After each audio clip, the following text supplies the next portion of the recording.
मैं खलील सिद्दीकी स्वागत करता हूं आपका अपने YouTube चैनल AR क्लासेस पर। परसों हमने सिंप्लीफिकेशन की प्रश्नावली शुरू की थी।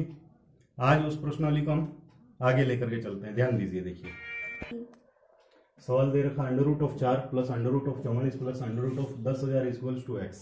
तो इस टाइप का अगर कोई क्वेश्चन आएगा तो हम ज़्यादा से ज़्यादा मतलब ये इसको 5 से 7 सेकंड में करने की कोशिश करेंगे। इस प्रश्न को मैं आपको विधिवत तरीके से करके बता रहा हूँ। अगले सवाल को हम बिल्कुल शॉर्ट ट्रिक से एक लाइन में करने की कोशिश करेंगे। ध्यान दीजिए, देखिए मैंने क्या किया, इस प्रश्न को लेफ्ट हैंड से स्टार्ट करना। तो लिखा मैंने इसके अंदर 4 प्लस √44 प्लस, ध्यान दीजिए देखिए, क्योंकि 10,000 पूर्ण वर्ग संख्या है तो इस 10,000 का मैंने वर्गमूल ज्ञात किया तो जानते हैं हम 100 होता, तो लिखा मैंने इसके अंदर 100। अब क्या हुआ, ये लिखा मैंने √4 प्लस 44 प्लस 100 यानी कि हो गया 144, तो लिखा मैंने इसके अंदर √144। अब 144 क्योंकि एक पूर्ण वर्ग संख्या है जिसका वर्गमूल 12 होता है, तो लिखा मैंने इसके अंदर 4 प्लस 12, यह हो गया इसके अंदर √16 जो कि 4 के बराबर होता है, जानते हैं। नेक्स्ट क्वेश्चन दे रखा है √5 प्लस √11 प्लस √19 प्लस √29 प्लस √49। इसको हम एक लाइन में 5 से 7 सेकंड में करने की कोशिश करेंगे। ध्यान दीजिए, देखिए किया मैंने लेफ्ट साइड से, ध्यान देना आपने, लेफ्ट साइड से इसको स्टार्ट करना है। तो 49 क्योंकि एक पूर्ण वर्ग संख्या है तो जिसका वर्गमूल होता है 7, तो मैं 7 को लेके आ गया, 29 में ऐड किया मैंने, तो 29 और 7 हो गया 36। 36 का वर्गमूल होता है 6, तो इस 6 को मैं लेके आ गया 19 के पास में, 19 में ऐड किया मैंने, तो 19 और 6 हो गया 25। 25 का वर्गमूल 5 होता है, 5 को मैंने ऐड किया 11 में, तो 11 और 5 हो गया 16।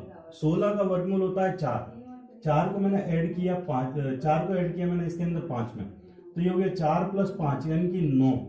5 प्लस 4 इक्वल्स टू 9, तो 9 का वर्गमूल जानते हैं हम 3 होता है। तो बस इस तरह से इस टाइप के प्रश्नों को हल करना। नेक्स्ट क्वेश्चन दे रखा है 1/2 plus 1/6 plus 1/12 plus 1/20 plus 1/30 plus 1/42 plus 1/56। तो इस टाइप के अगर प्रश्न आ जाए जिसमें एलसीएम लेना थोड़ा कठिन हो, लसअप लेना थोड़ा मुश्किल हो, तो हम क्या करेंगे, इसके अंदर नीचे हर में जो पद दे रखे उनके अपनों को ऐसे दो गुणनखंड करने कि सबके बीच का डिफरेंस समान रहे। तो मैंने क्या किया, इसको लिखा 1/2 को 1 × 2 प्लस इस 6 को लिखा मैंने 1/2 × 3। इनके बीच का डिफरेंस हम जानते हैं 1 होता है, इनके बीच का डिफरेंस भी 1 हो रहा है। फिर मैंने लिखा इसके अंदर 1/12 को लिखा 3 × 4 प्लस इसको लिखा मैंने 1/20 को 1/4 × 5। फिर मैंने लिखा इसके अंदर 1/5 × 6। फिर लिखा मैंने इसके अंदर 1/6 × 7 और फिर लिखा मैंने इसके अंदर 1/7 × 8।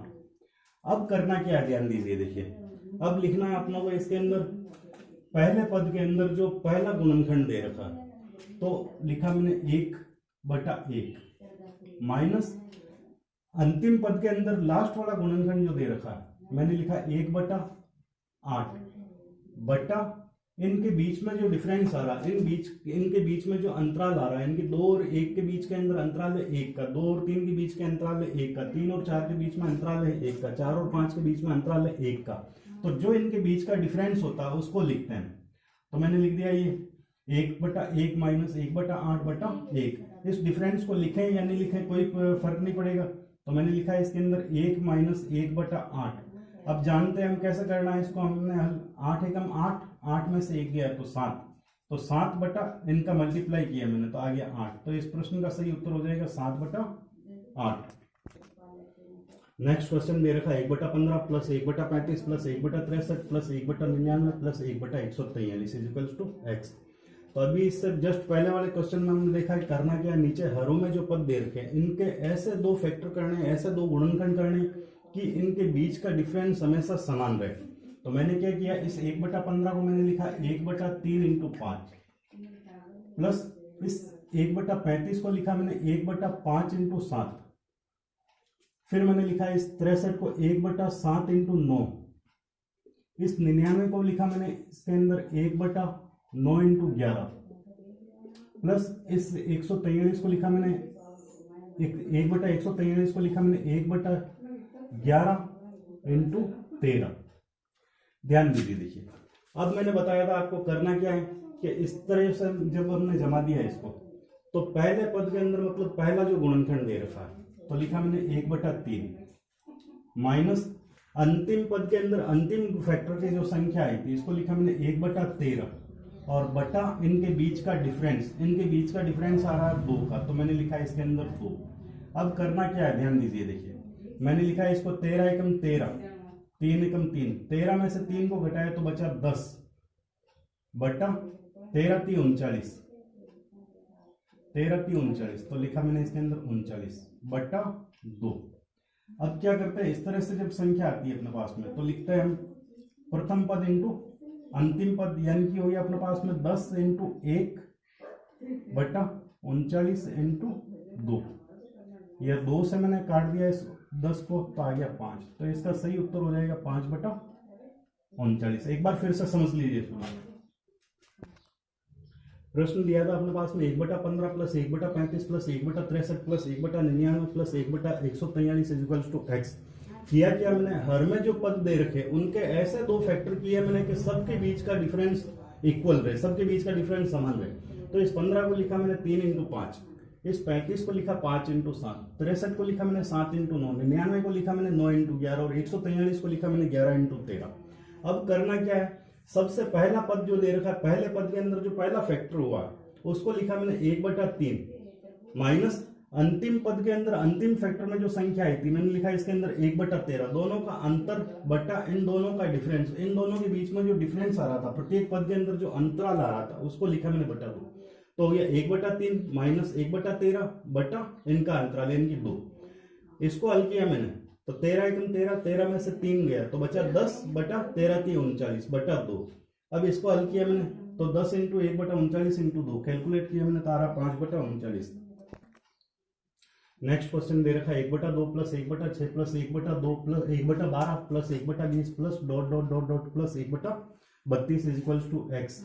इस प्रश्न में नया क्या है, बीच के पद मतलब दे नहीं रखे, केवल अंतिम पद दे रखा है।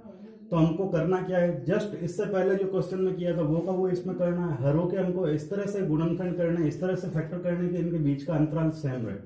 तो मैंने लिखा है इसको 1/1 × 2 प्लस 1/6 को लिखा मैंने इसके अंदर 2 × 3 प्लस इसको लिखा मैंने इसके अंदर 1/12 को लिखा 1/3 × 4 प्लस 20 को लिखा मैंने 1/4 × 5 plus dot dot dot dot इस 132 को लिखा मैंने इसके अंदर 11 × 12। ध्यान दीजिए, देखिए अब करना क्या है, पहले पद का पहला फैक्टर तो लिखा मैंने इसके अंदर 1/1 माइनस अंतिम पद का अंतिम संख्या तो लिखा मैंने 1/12 और इनके बीच का अंतराल, इनके बीच का अंतराल कितने का आ रहा, 1 का आ रहा, तो लिखा मैंने इसके अंदर 1। या हल करें हम इसको तो आ जाएगा 12 × 12, 12 में से 1 गया तो बचा 11, तो ये हो गया 11/12। बस ये इस प्रश्न का सही उत्तर हो जाएगा। फिर दे रखा अपने पास में √56 plus √56 plus √56 plus √56 dot dot dot dot infinite is equals to x। इस टाइप का कोई क्वेश्चन आए तो करना क्या है, पहली क्लास में मैंने बताया था आपको कि इस टाइप का कोई क्वेश्चन आएगा तो हम क्या करेंगे, जो संख्या दे रखी है अपने पास में इसके ऐसे दो फैक्टर करेंगे, ऐसे दो गुणनखंड करेंगे कि दोनों के बीच का डिफरेंस 1 आए।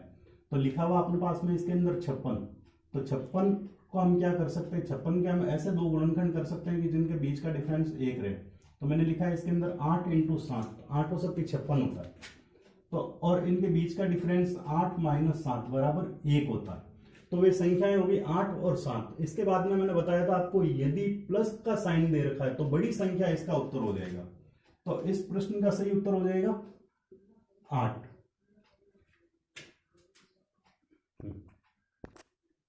नेक्स्ट क्वेश्चन दे रखा है √56 minus √56 minus √56 minus √56 dot dot dot dot infinite is equals to x।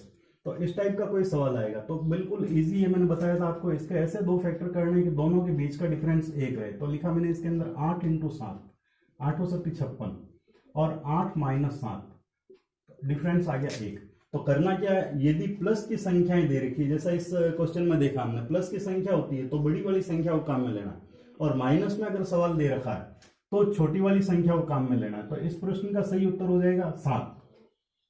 लेकिन इसमें समस्या कब आएगी, कि जब अपने पास में ऐसी कोई संख्या आ जाए जिसका बीच का डिफरेंस एक नहीं हो, इसके बीच का डिफरेंस एक नहीं हो, तब क्या करेंगे। मान लीजिए अपने पास में दे रखा है ये under root of 5 plus under root of 5 plus under root of 5 plus under root of 5, इस टाइप से अपने पास में कोई सवाल दे रखा है। ध्यान दीजिए, देखिए तो करना क्या है, इनका मतलब ऐसे कोई गुणनखंड नहीं बनाए जा सकते जिनके बीच का डिफरेंस एक हो। तो करना क्या, हमें एक शॉर्ट फॉर्मूला याद रखना है जो इसमें इसमें और इसमें मतलब इस टाइप के सभी क्वेश्चन के अंदर काम आएगा। ध्यान दीजिए, देखिए तो शॉर्ट फॉर्मूला मैं लिख रहा हूं यहाँ पे, x is equals to under root of 4a plus 1 upon 2। इस फॉर्मूले को हम काम में लें, चाहे बीच का डिफरेंस एक दे रखा हो, नहीं दे रखा हो, प्लस में दे रखा हो, माइनस में दे रखा हो। प्लस में यदि दे रखा अपने पास में क्वेश्चन तो ये फॉर्मूला काम में लेना है, और माइनस में जब दे रखा, ध्यान दीजिए, देखिए इसमें प्लस में दे रखा है तो मैंने क्या किया, अंडर रूट ऑफ 4a का मान दे रखा है 5, तो यहाँ पे लिखा मैंने इसके अंदर 4 इंटू 5 प्लस 1/2, यानी कि हो गया अपने पास में 4 पंजे 20, 20 और 21, अंडर रूट ऑफ 21 प्लस 1/2। तो ये इस प्रश्न का सही उत्तर हो जाएगा।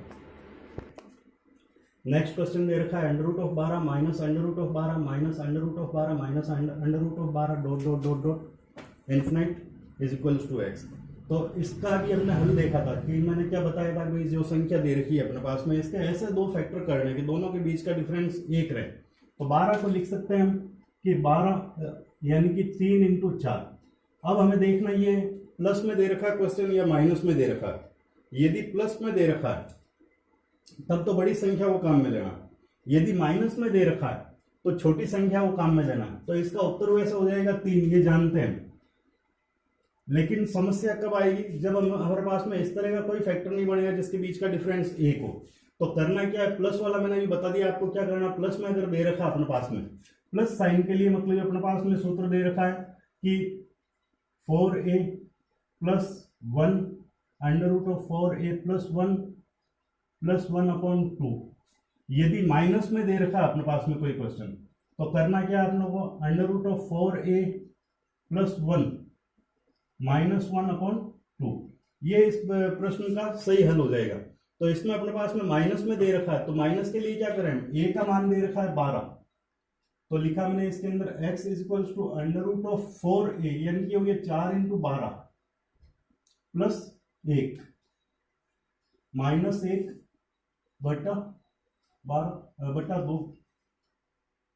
तो ये हो गया अपने पास में 12 चौक 48, 48 और 1 49, 48 और 1 49 माइनस 1/2। तो कितना हो जाएगा, 49 का वर्गमूल निकाला मैंने तो आ रहा है 7 माइनस 1/2 यानी कि हो रहा है 6/2 इज इक्वल्स टू 3। तो ये इस प्रश्न का सही उत्तर है जो कि हमें पहले मिल गया था। तो आज के वीडियो में इतना ही। अगर इस वीडियो से आपको कुछ सीखने को मिला है तो प्लीज लाइक और शेयर और सब्सक्राइब जरूर कीजिए। धन्यवाद।